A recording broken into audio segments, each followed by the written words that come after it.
Vaya conmigo, por favor, libro de Josué capítulo 6. Josué capítulo 6.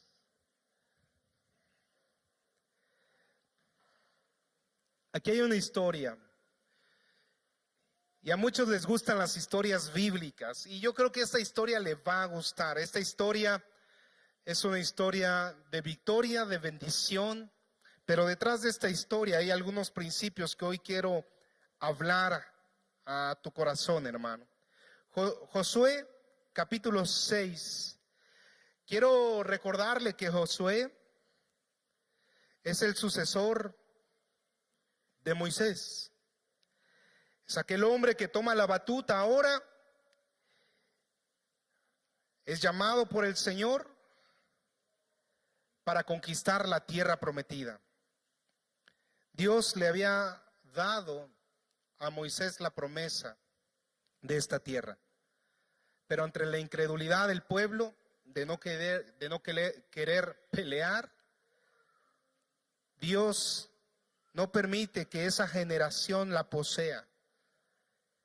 Y tienen que vagar 40 años en el desierto hasta que Dios levanta a Josué para conquistar la tierra de Canaán. Y en el capítulo 6 del libro de Josué encontramos las instrucciones que le da Dios a Josué para poseer Jericó. Si pudiéramos tener un mapa, Jericó estaba como a unos 7 o 10 kilómetros del Jordán, donde ya había pasado el pueblo de Israel, que la gente se había maravillado del poder de Dios, de cómo, pues primero los había libertado de Egipto y después cómo los había mantenido en el desierto, y ahora cómo habían derrotado ya a 2 reyes previamente, y ahora están atravesando el Jordán y llegan a Jericó. Jericó estaba como a 7 kilómetros del Jordán. La gente se entera de que el pueblo de Israel está afuera de la ciudad de Jericó. Y Jericó es una ciudad que está entre el pueblo de Israel y la tierra de Canaán, la tierra prometida. Jericó hoy era una ciudad que se interponía en los planes de Dios, y entonces esa ciudad tenía que ser conquistada. Pero Jericó no era cualquier ciudad, era una de las ciudades más antiguas en aquel momento. De hecho, Jericó era conocida como la ciudad amurallada, la ciudad fortificada, una ciudad que tenía bueno, como característica principal muchas palmeras. De hecho se le conoce como la ciudad de las palmeras. Y esta ciudad era conocida por sus murallas, unas murallas que medían alrededor de 9 metros de alto y 5 metros de ancho. Casas eran construidas en el espacio de la muralla y era una zona fortificada. Cuando ellos se enteraron de que Israel venía hacia su ciudad, tuvieron miedo y cerraron las puertas. Y dijeron, aquí jamás nadie podrá entrar. Y dice la palabra que nadie entraba ni salía mientras Israel estaba ahí afuera. Y es aquí donde nos vamos a meter en la historia de lo que Dios le dice a Josué de cómo debe conquistar esta tierra. Dice así, Josué capítulo 6 verso 1. Ahora, Jericó estaba cerrada, bien cerrada, a causa de los hijos de Israel. Nadie entraba ni salía. La gente tenía miedo del Dios de Israel. Mas Jehová le dijo a Josué, mira, yo he entregado en tu mano a Jericó y a su rey con sus varones de guerra. Rodearéis pues la ciudad, todos los hombres de guerra, yendo alrededor de la ciudad una vez. Y esto haréis durante 6 días. Y 7 sacerdotes llevarán 7 bocinas de cuernos de carnero delante del arca. Y el 7º día daréis 7 vueltas a la ciudad y los sacerdotes tocarán las bocinas. Y cuando toquen prolongadamente el cuerno de carnero, así que oigáis el sonido de la bocina, todo el pueblo gritará a gran voz y el muro de la ciudad caerá. Entonces subirá el pueblo cada uno derecho hacia adelante. Llamando pues Josué, hijo de Nun, a los sacerdotes, les dijo: llevad el arca del pacto y 7 sacerdotes lleven bocinas de cuerno de carnero delante del arca de Jehová. Y dijo al pueblo: pasad y rodead la ciudad, y los que están armados pasarán delante del arca de Jehová. Y así que Josué hubo hablado al pueblo, los 7 sacerdotes llevando las 7 bocinas de cuerno de carnero pasaron delante del arca de Jehová y tocaron las bocinas, y el arca del pacto de Jehová los seguía. Y los hombres armados iban delante de los sacerdotes que tocaban las bocinas, y la retaguardia iba tras el arca, mientras las bocinas sonaban continuamente. Y Josué mandó al pueblo diciendo: vosotros no gritaréis, ni se oirá vuestra voz, ni saldrá palabra de vuestra boca hasta el día que yo os diga: gritad, entonces gritaréis. Así que él hizo que el arca de Jehová diera una vuelta alrededor de la ciudad, y volvieron luego al campamento, y allí pasaron la noche. Y Josué se levantó de mañana, y los sacerdotes tomaron el arca de Jehová, y los 7 sacerdotes, llevando las 7 bocinas de cuerno de carnero, fueron delante del arca de Jehová, andando siempre y tocando las bocinas. Y los hombres armados iban delante de ellos, y la retaguardia iba tras el arca de Jehová, mientras las bocinas tocaban continuamente. Así dieron otra vuelta a la ciudad el segundo día, y volvieron al campamento, y de esta manera hicieron durante 6 días.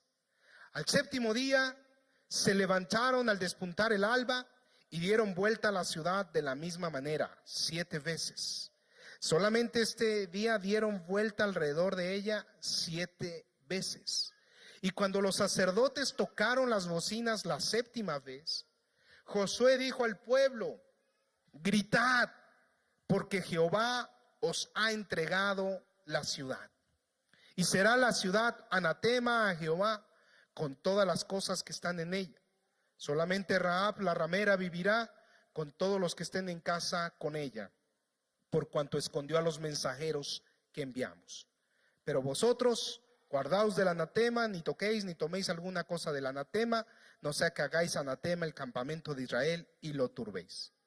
Mas toda la plata y el oro y los utensilios de bronce y de hierro sean consagrados a Jehová, y entren en el tesoro de Jehová. Entonces, dice la palabra, que el pueblo gritó y los sacerdotes tocaron las bocinas, y aconteció que cuando el pueblo hubo oído el sonido de la bocina, gritó con gran vocerío, y el muro se derrumbó. El pueblo subió luego a la ciudad, cada uno derecho hacia adelante, y la tomaron. Esta historia, hermano, seguramente usted ya la conocía, y algunos hasta han cantado aquella alabanza que dice que los muros caen. ¿Recuerdan esa alabanza? Los muros caen, los muros caen. Y no me acuerdo qué más sigue, ¿no? ¿Sí se acuerda usted qué sigue? ¿Qué sigue? A ver. Ándale, es así. Y con ello las cadenas, exacto. Bueno, muchos se saben esta historia, y algunos han querido sacar a veces de contexto los principios bíblicos de este momento. Hay gente que piensa que por dar 7 vueltas ya va a ocurrir un fenómeno, ¿no? Y hasta le andan dando 7 vueltas al marido a ver si cambia, ¿no? A ver si en una de esas cae su corazón duro, ¿no? No, hermano, es así. No es así el principio. Algunos piensan también que tiene que ver mucho con la numerología, y que el 7 simboliza una perfección, pero realmente aquí el tema del 7 y involucrando las 7 vueltas no fueron 7 vueltas. Si usted saca la cuenta, fueron más de 7 vueltas. fueron 13 vueltas las que da el pueblo de Israel. Dieron una por cada los primeros 6 días, y el séptimo día fueron cuando dieron 7 vueltas. Entonces no fueron 7 vueltas nada más. Lo pongo en contexto para que usted no sea de aquellos hermanos cristianos que andan buscando pasajes místicos en la palabra del Señor, sacando de contexto la palabra, y empiece a hacer cosas raras en su casa. Y ahí le ande dando 7 vueltas a su negocio, a su carro, a su casa o al que sea. No, hermano, no es así. El principio tiene que ver, y la palabra lo marca en Hebreos capítulo 11, versículo 30. Acompáñeme, por favor.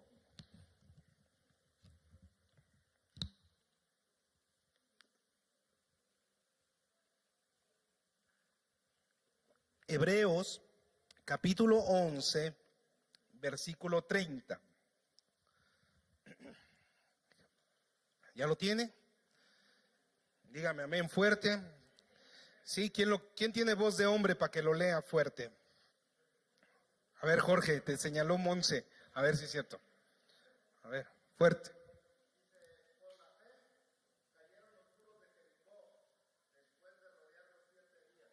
Ok. Hasta ahí, hasta ahí, hasta ahí. ¿Por qué cayeron los muros de Jericó? ¿Por la fe o por las vueltas? Por la fe, hermano. Usted tiene que entender un principio para todas aquellas adversidades que enfrente en su vida. Usted y yo muchas veces nos vamos a topar con que Dios nos ha dado promesas de bendición. Dios nos ha dado promesas de bendecirnos, hermano, grandemente. Le voy a poner un ejemplo. Usted se vuelve a Cristo, se convierte a Cristo. Y usted toma la promesa de que si usted cree, tanto usted como su casa serán salvos. ¿Cuántos han escuchado ese pasaje, no? Cuando el carcelero dice, le dicen al carcelero, si tú crees, tú y tu casa serán salvos. Y entonces desde ahí todas las personas que se vuelven a Cristo dicen, gloria a Dios, yo tomo esa promesa y toda mi familia va a ser salva. Bueno, pasan los días, pasan las semanas, y su familia, en lugar de acercarse a Cristo, se aleja más.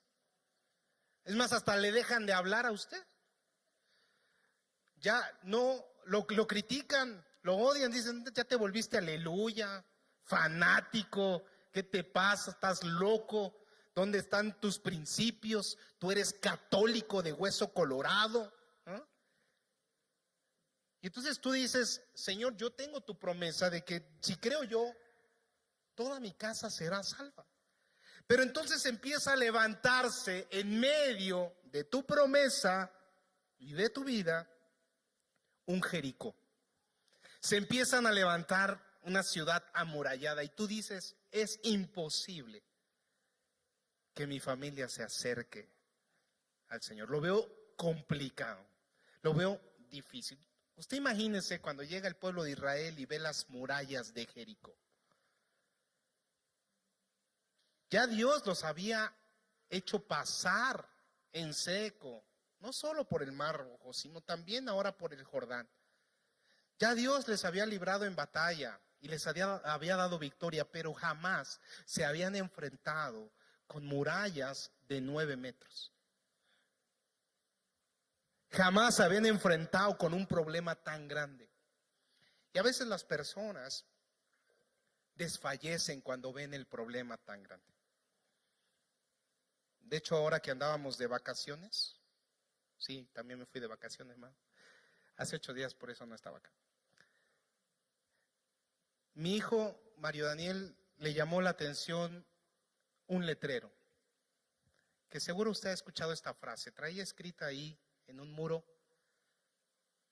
lo siguiente, decía, no le digas a Dios que tienes un gran problema. Dile a tu problema que tienes un Dios grande. Y decía, papá, mira esta frase. Y le dije, ese es el pensamiento, hermano, que tenemos que tener cuando enfrentamos la adversidad. Le voy a explicar un poco el contexto del carcelero, nada más para que deje claro el punto. Cuando Pedro le dice al carcelero que si tú crees serás salvo tú y tu casa, en ese contexto histórico, en aquel momento había esclavitud inclusive. Pero en aquel momento había algo que hoy se ha perdido, que era la honra. En aquel momento el papá era conocido en casa como señor. La esposa se refería a su esposo como señor. Le decía, sí, señor. ¿Ya no puedes hacer el ejercicio? Esa, sí, sí, señor. Había honra. Brenda, ¿puedes hacer el ejercicio? Esa, sí. Te costó, te costó. Te costó. Uy, lo volteó a ver, se convenció, dijo, sí, señor, está bien. Había honra a ese nivel. ¿Nadie puedes hacer el ejercicio? Ay, también te costó. Tengo que aprovechar aquí, si no, como no. Había honra en ese tiempo. Y los hijos, ¿saben cómo le contestaban al papá? Sí, señor. ¿No tienes permiso de ir a la fiesta? Sí, señor. Los hijos, Monse, ¿puedes hacer el ejercicio? Eso. Andy, ¿puedes hacer el ejercicio? Ay, sí, sí, señor. Venga, no les cueste trabajo. Había honra. Abril, ¿puedes hacer el ejercicio? Eso, sí, señor. Les cuesta. Darinel, ¿puedes hacer el ejercicio? Eso, muy bien. Así, ese era el nivel de honra que había en ese entonces. Era, sí, señor. Y el esclavo, ¿qué le decía? Sí, señor. El esclavo no tenía elección, pero decía, sí, señor. Entonces, el esclavo honraba al patrón, por llamarlo, o el dueño. El hijo honraba al padre y la esposa honraba al marido. Había honra.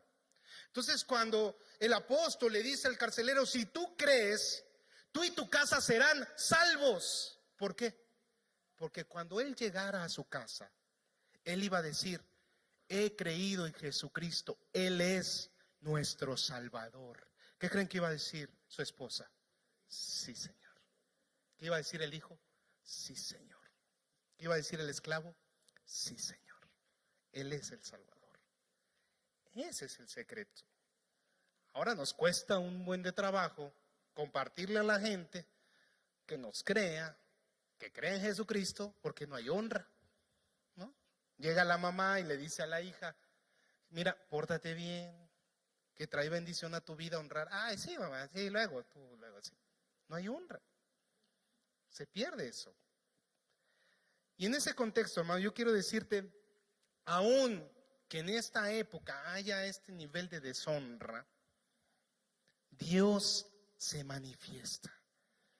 Y ahí es donde empieza a obrar la fe. Hoy quiero enseñarte dos principios para derribar esos muros que se levantan, que pueden haberse levantado en tu casa, que pueden haberse levantado en tu trabajo, que pueden levantarse en tu negocio, que pueden levantarse en tu cuerpo físicamente, y que tú tal vez sientas que hay hoy delante de ti un Jericó con unas murallas no de 9 metros, de 20 metros, imposibles de penetrar. Pero Dios hoy quiere decirte, ten paz, yo estoy contigo. Y esos muros, como se cayeron en Jericó, se van a derrumbar delante de ti. Solo tienes que tener fe. Ese es el primer principio, tener fe. Y la fe, hermano, dice la palabra, viene por el oír. ¿Y el oír qué? La palabra de Dios. ¿Usted quiere aumentar su fe? Pues lea la palabra de Dios. No lea TV y novelas. Eso no le va a aumentar la fe. La fe viene por el oír ¿qué? La palabra de Dios. Por eso cuando usted esté atravesando un problema, ¿sabe cuál es el mejor refugio que puede tener? ¿Su castillo quién es? ¿Quién es su roca? Cristo. Y entonces yo voy a Cristo y leo a Cristo y busco de Cristo. porque Él es mi castillo, Él es mi fortaleza, Él es mi refugio, es Cristo. ¿Quiere aumentar su fe? Lea la palabra de Dios. Pero ahí viene el primer impedimento. ¿Cada cuándo leemos la palabra de Dios? Cada que nos acordamos. ¿Cuántas veces, y no me lo conteste, pero cuántas veces ha leído la Biblia completa? Algunos que ya llevan muchos años de ser cristianos, les aseguro que ni una sola vez. Ni una sola vez. Y es tristísimo. Leen Génesis y no leen ni todo Génesis, nada más leen los primeros 2 capítulos y ya. Empiezan con que ahora sí la voy a leer, ahora sí. No. Y son solo buenas intenciones, pero ni siquiera, hermano. No somos constantes en leer la palabra y no somos constantes en la oración, pero queremos y pretendemos decir que tenemos fe. Pero fe ¿en qué tienes si no conoces? La fe viene por el oír, y el oír la palabra de Dios. Dile al lado, tienes que leer más la palabra de Dios para que tu fe crezca, para que la fe crezca. Se nota la fe. Yo les he dicho, hermano, la fe se nota. La fe se nota. Se nota en la forma en que respondes a la adversidad. Hay gente que aquí me ha maravillado con su testimonio de cómo han soportado pruebas difíciles, pero han mantenido firme su fe. Y es la fe, escuche bien lo que le digo, es la fe cimentada en la palabra de Dios la que hace que esas murallas se derriben, que esas murallas caigan. Es la fe, pero la fe tiene que estar bien cimentada y es en la palabra de Dios. Mire, le voy a platicar un testimonio. Aquí está Ricardo y no está Blanca, pero si estuviera Blanca lo contaría Blanca. Pusieron un negocio hace un año, celebraron su aniversario de su negocio apenas. Si no les invitó, hágase amigo de ellos para que les inviten para el segundo aniversario.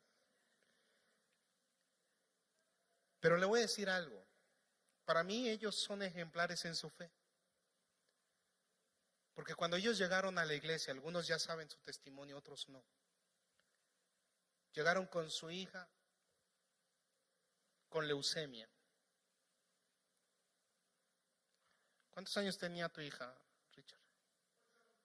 8 cuando le diagnosticaron la leucemia, pero cuando llegaron a la iglesia, tenía 15 años. ¿Al cuánto tiempo falleció Richard? 16 años falleció su hija. Ellos tenían poco de conocer de Cristo. Y en lugar de lo que muchos reaccionan, ¿verdad? Con afrenta a Dios, ¿por qué te la llevaste? ¿Por qué nos quitaste a nuestra hija de 16 años? Ellos se refugiaron en el Señor.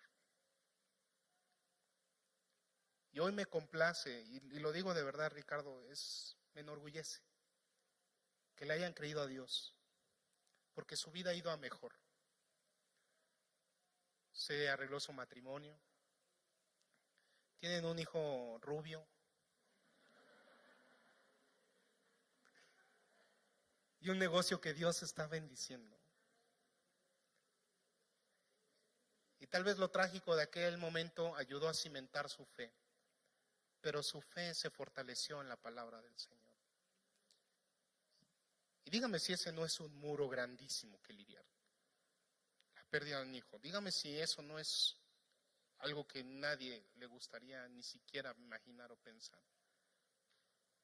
Pero para la gloria de Dios aquí están ellos, dando testimonio del poder de Dios, de lo que hace la fe. Eso es fe, hermano. Eso es fe.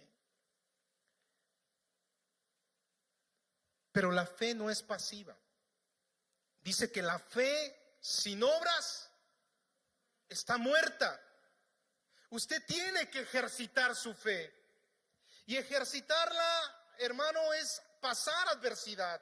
Claro que va a pasar luchas, claro que va a haber cosas y situaciones complejas, económicas, familiares, de salud, pero para eso estamos aquí, para fortalecer nuestra fe, para creerle a Dios. El pueblo de Israel estaba frente a las murallas y decían: ¿ahora qué hacemos? ¿Cuál es tu plan, Dios? ¿Ahora qué hacemos?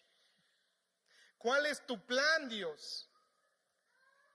Muchos, en lugar de ver la adversidad así, se quedan viendo el problema, se quedan viendo la muralla y se ponen a chillar. Socórreme, Dios, pero no están dispuestos a hacer algo. La fe sin obras es muerta. Tu fe no puede ser pasiva, no te puedes quedar quieto, tienes que hacer algo. Dios le dio instrucciones a Josué, le dijo: tienes que caminar, tienes que marchar, tienes que ordenar al pueblo, tienes que poner el arca delante del pueblo, con los sacerdotes tocando bocinas, hombres armados marchando al frente y detrás. Va a ir la retaguardia, va a ir el pueblo, pero el pueblo va a ir en silencio hasta que el día que yo les diga que tienen que gritar. Le dio instrucciones. Escuche bien, le dio instrucciones de cómo derribar esos muros. Imagínense, Josué, después de escuchar esa instrucción, después de escuchar esa instrucción, ¿qué hubiera hecho usted si hubiera sido Josué? Voltearse y decirle al pueblo: oigan, pues vengo de con Dios y ya nos dio la forma de derribar los muros. Yo me imagino que ellos dijeron: va a caer un rayo, fuego, algo va a caer acá, ¿no? Si el mar se abrió, pues estas se van a partir ahorita. Dice Dios que le demos unas vueltecitas. Seguro si usted se hubiera reído igual. Unas vueltecitas. Sí, unas vueltecitas. ¿Y será una vueltecita? No. Lo vamos a hacer durante 7 días. Vamos a dar una vuelta diaria y el último día nos vamos a echar 7 vueltas. Como 9 hectáreas era aquella ciudad. No era tampoco tan grande, pero era un terrenito, ¿no? Imagínense. Entonces yo me imagino el panorama, porque los guardias de Jericó estaban todos encerrados viendo a Israel, y de repente veían que Israel estaba al frente y todo el ejército, yo me imagino, de Jericó ahí, esperando a que se abalanzaran contra el muro, contra las puertas. Y de repente el pueblo de Israel empezaba a caminar, y yo creo que los de Jericó iban así, ¿no? Dándole vuelta a toda la ciudad, y veían que regresaban a su campamento, y los de Jericó han de haber dicho: ¿qué rayos están haciendo? Yo creo que para ellos fue ridículo, para ellos decían: esto es ridículo. Como para las personas que vienen por primera vez y nos ven danzar y dar vueltas. Yo creo que en su mente, no voy a pecar por lo que voy a decir, hermano, porque yo también lo pensé. Dije: qué ridículos, tan locos. Si vieran cómo se ven ahí brincoteando. Mira esa hermana gordita de panderos. ¿Eso qué? No hay ninguna hermana gordita de panderos, ¿no? Todas están bien flacas. Yo sé que en la mente de los que vienen por primera vez a la iglesia se topan con esas cosas y dicen: están re locos, ridículos estos. ¿Creen que así están agradando a Dios? Bueno, hermano, por ridículo que suene, por ridículo que sea, usted y yo tenemos que obedecer a Dios. Esa Es el segundo principio para derribar los muros. Uno es tener fe, alimentar la fe con la palabra del Señor, y el segundo es obedecer a Dios. Él ya te dijo qué tienes que hacer. Hay algunas personas que dicen, pastor, es que ante esta situación no sé qué hacer, y le digo, ore, hermano, y haga lo correcto. Piense qué haría Jesucristo en ese momento. Actúe así, sea obediente a Dios, aunque parezca ridículo. Porque todo el mundo miente, usted no debe de mentir, aunque parezca ridículo. Que todo el mundo se corrompa, usted no se corrompa. Aunque todo el mundo compre piratería, usted no lo haga. Porque usted es incorruptible, porque usted es hijo de Dios. No se deje arrastrar. Tiene que hacer las cosas diferentes. Dile al de al lado, tienes que hacer las cosas diferentes. Tienes que obedecer a Dios. Aunque parezca ridículo, yo lo sé, aunque parezca ridículo. Nosotros no podemos ser pasivos. Ellos no pudieron ser pasivos, tuvieron que hacer lo que Dios les mandaba. Ellos podían haberse ido con sus fuerzas a tratar de derribar los muros, pero no lo hubieran logrado. Se hubieran desgastado, los hubieran matado. No era así. Ellos tenían que obedecer las formas de Dios, porque al final, ¿quién derribó los muros? Dios. Ellos no pusieron ni un dedo. Si acaso alguno le escupió cuando gritó, pero nada más. Los muros los tiró Dios. Cuando le dije a Nadia que iba a predicar de esto, me dijo, yo quiero saber por qué 7. Y necesito que me digas por qué 7. Y si no me dices por qué 7, pensaré que tu prédica no me llegó al corazón. Estoy repitiendo tus palabras. Entonces, esto es por qué 7. Te lo voy a explicar. Es una revelación de parte de Dios a tu vida y a tu corazón. 7, bíblicamente, es el número de la perfección o conclusión. Porque cuando Dios crea la tierra, la crea en 7 días. Génesis capítulo 2, versículo 4. Me puse a estudiar mucho para darte la respuesta. Porque 6 días el hombre trabajará. Hasta el día 6 es obra del hombre. Pero el día 7 es la obra de Dios. Es la obra del Señor. Es cuando Él concluye. Es cuando Él termina. Es cuando Él dice, yo soy el que soy. Es Dios obrando en nuestros corazones. Por eso 7. Tenía un significado muy especial para el pueblo judío el 7. También el sonar del cuerno, hermano, el shofar, era importante. Se usaba muchas veces para recordar dentro de la sinagoga el cordero que Dios usó para proveer al sustituto del hijo del sustituto de Isaac.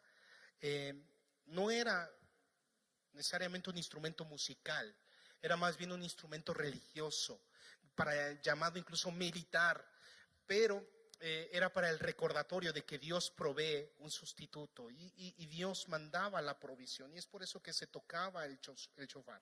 Pero bueno, regresando al tema, son 2 principios. 1, fe. 2, obediencia. Si usted tiene estos 2 principios en su vida, cualquier muro que se levante, usted, hermano, va a estar confiado de que va a poder poseer la tierra prometida, de que usted va a poder atravesar esos muros, obedeciendo a Dios y teniéndole fe. El pueblo tuvo que marchar callado, quieto, sin hacer ni un sonido, hasta el 7º día, gritar con todas sus fuerzas, para que los muros fueran derribados. Hay arqueólogos que han ido a donde se situaba la ciudad de Jericó y han encontrado restos de los ladrillos que conformaban estas murallas. Y usted lo puede buscar en internet, no es nada secreto. Y han querido encontrar alguna evidencia de cómo fue que esas murallas cayeron. Algunos dijeron que fue un terremoto los que la tumbó. Otros dicen que fue el hecho de que ellos estuvieran marchando alrededor y de que gritaran hizo que las ondas sonoras y la marcha ablandaran la tierra y las ondas sonoras derribaran los muros. El hombre siempre va a buscar una solución razonable, pero como haya sido, con terremoto, con ondas sonoras, los muros cayeron. Y el milagro está en tu vida, está en frente de ti. Y si hoy estás delante de Jericó, hermano, solo te digo de parte del Señor, sigue obedeciendo a Dios y ten fe, que esos muros pronto se van a caer. Amén. Denle la gloria al Señor, hermano. Denle la gloria al Señor.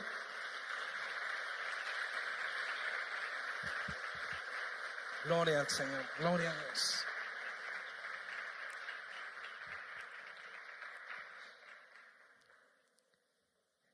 Mire, quiero que escuche esta alabanza. Quiero cerrar hoy diferente. Dios es especialista en hacer posible lo que parece imposible para nosotros.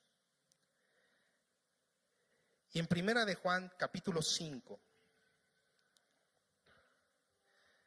subráyelo si usted tiene hoy un problema muy grande, si hoy usted tiene una adversidad muy grande.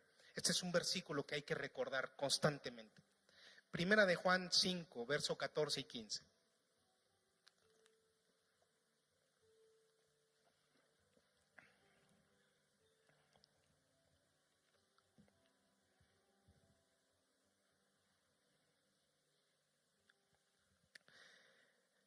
Escuche bien este versículo, porque es hoy el Señor hablando a su vida. Dice, y esta es la confianza que tenemos en Él. Que si pedimos, Primera de Juan 5, 14, que si pedimos alguna cosa conforme a su voluntad, Él nos oye. Y si sabemos que Él nos oye en cualquier cosa que pidamos, sabemos que tenemos las peticiones que le hayamos hecho. Él ya escuchó tu oración. Él ya la conoce. Él lo va a hacer, hermano. Solo sé obediente y ten fe. Tal vez no va a ser el primer día. Tal vez no va a ser el segundo tampoco. Ni el tercero ni el cuarto. Tal vez vas a tener que esperar un poco más. Tal vez van a tener que pasar 7 días, o 7 meses, o 7 años. No sé cuánto tiempo Dios te haga esperar, pero ten fe. Él lo va a hacer. Y vas a poder gozarte de ver la bendición del Señor. Escucha esta alabanza. Escúchala.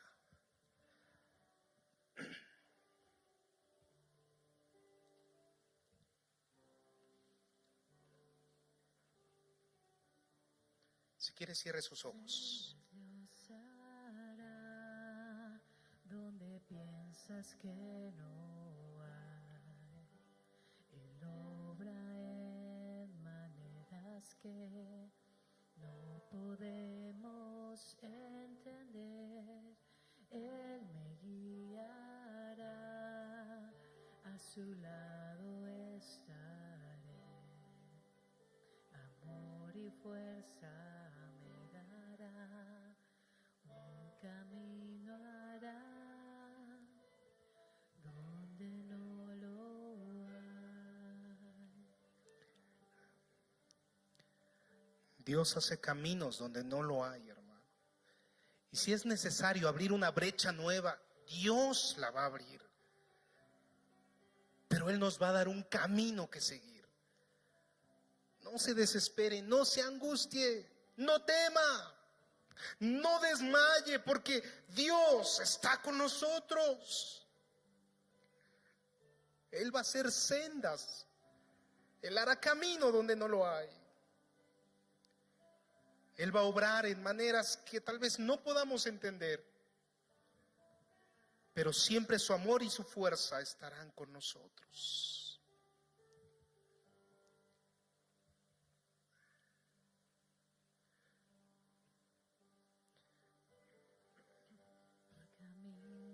En la soledad me guiará.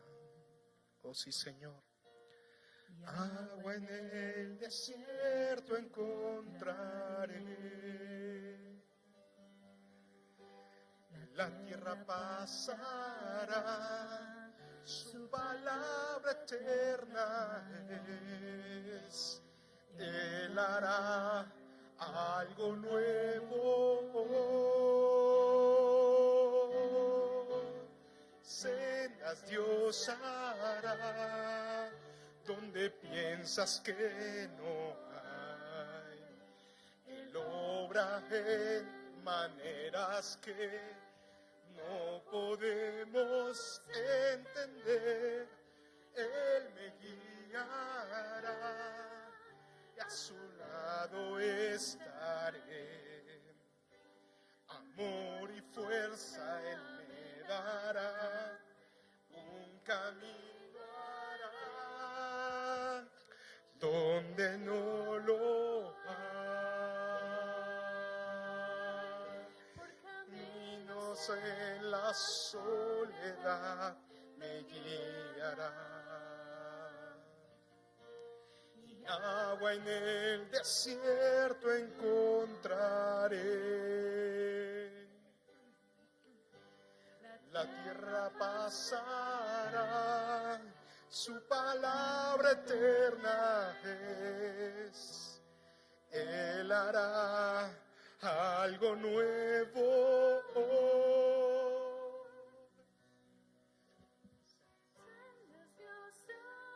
Si usted cree que Dios va a hacer las sendas en su vida, póngase de pie, mi hermano. Sendas. No podemos entender. Pásenlos de alabanza, por favor. Y a su lado estaré. Amor y fuerza Él me dará. Un camino hará donde no lo... Ahora que la escucho, yo quiero que la crea y que abra su boca y que le diga con fe: donde piensas que no hay, Él obra en maneras que no podemos entender. Él te guiará y a su lado estaré. Amor y fuerza Él me dará, un camino hará donde no lo hay. Dios hará donde piensas que no hay. Él obra en maneras que no podemos entender. Él me guiará y a su lado estaré. Amor y fuerza Él me dará, un camino hará donde no lo hay.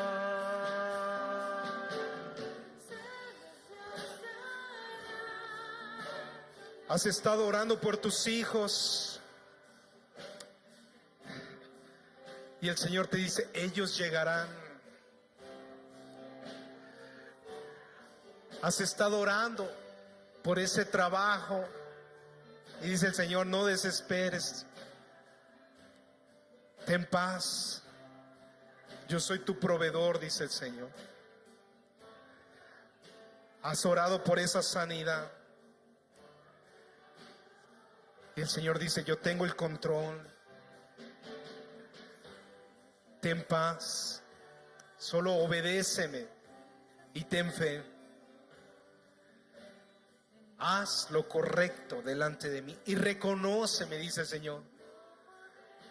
Reconoce en tu vida a Jesucristo como tu Señor y Salvador. Créelo, abrázalo.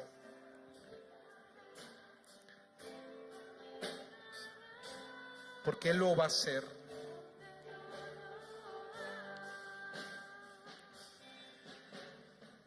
Si tú vienes por primera vez, yo quiero invitarte a que empieces a caminar por este camino de vida que se llama Jesucristo. Solo entrégale tu vida y tu corazón a Él. Es muy fácil. Yo te voy a invitar a que repitas esta oración conmigo, pero tú con sinceridad hazlo en tu corazón. Y vamos a decir así: Señor Jesús, en esta hora reconozco que he vivido apartado de ti. Reconozco que he pecado y me arrepiento. Hoy abro mi corazón para que vengas a mi vida y la gobiernes para siempre. Yo confieso que Jesucristo es mi Señor y mi único Salvador. En el nombre de Cristo Jesús. Amén, Señor. Amén, Dios. ¿Hay alguien que haya hecho esta oración por primera vez? Puede levantar su mano sin pena. Dios te bendice. ¿Alguien más? ¿No? ¿Me dejas orar por ti? Ven conmigo, acompáñame. Mucho gusto. Si alguien te invitó, que venga contigo. Ven, adelante, por favor. Mario, para servirte. Irving, bienvenido, Irving. Gracias. Mucho gusto. Mario, para servirte. Cevita. Muy bien. Gloria a Dios. Vamos a extender nuestra mano derecha hacia ellos. Vamos a bendecirlos. Padre, gracias. Gracias, Dios. Gracias por este joven. Gracias, Señor, por esta mujer. Gracias, Dios. Porque yo sé, Padre, que no hay muro que se resista a ti, Señor. Y que hoy, cualquier necesidad que ellos estén pasando, Dios, tú les darás la fortaleza, la fe, la seguridad de que no están solos, de que tú estás con ellos, que tú los ayudarás a librar esas batallas y a salir más que vencedores. Yo bendigo sus vidas y bendigo lo que hagan, Señor. Te ruego que esta semilla que se ha plantado en su corazón crezca y dé fruto en su tiempo, Señor. Líbralos de todo mal, apártalos de toda tentación. Y sé tú hoy bendiciendo sus vidas, sus familias, sus trabajos. Lo que ellos hagan sea prosperado, Señor. Hoy los ponemos en el hueco de tu mano. Guárdalos y dales un toque tuyo, Señor. Muéstrales que les amas, que no están solos y que tú estás con ellos y velas por ellos. Yo te lo ruego en el nombre de Jesús. Amén, Dios. Amén, Padre. Amén, Señor.